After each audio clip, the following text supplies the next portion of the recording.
ഇടുക്കി ജില്ലയിൽ മുറിഞ്ഞപ്പുഴയിൽ നിന്ന് 3 കിലോമീറ്റർ മാറിയാണ് ഈ കാണുന്ന 1.5 ഏക്കർ റബ്ബർ തോട്ടം സ്ഥിതി ചെയ്യുന്നത്.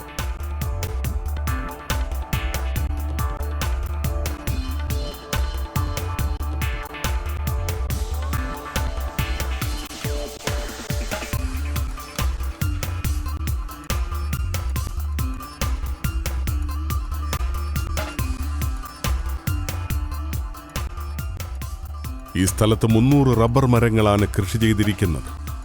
ഈ മരങ്ങൾ 10 വർഷം കൂടി വെട്ടാവുന്നതാണ്. കൊക്കോ, തേക്ക് എന്നിവയും ഇവിടെ സമൃദ്ധമായി വളരുന്നു. ടൗണിൻ്റെ എല്ലാ സൗകര്യങ്ങളും തൊട്ടടുത്ത് ലഭ്യമാകുന്നതാണ് ഈ സ്ഥലം. ഇടുക്കി ജില്ലയിൽ മുറിഞ്ഞപ്പുഴയിൽ നിന്ന് 3 കിലോമീറ്റർ മാറിയുള്ള ഈ 1.5 ഏക്കർ സ്ഥലം ആവശ്യമുള്ളവർ വിളിക്കേണ്ട നമ്പർ 9747207384.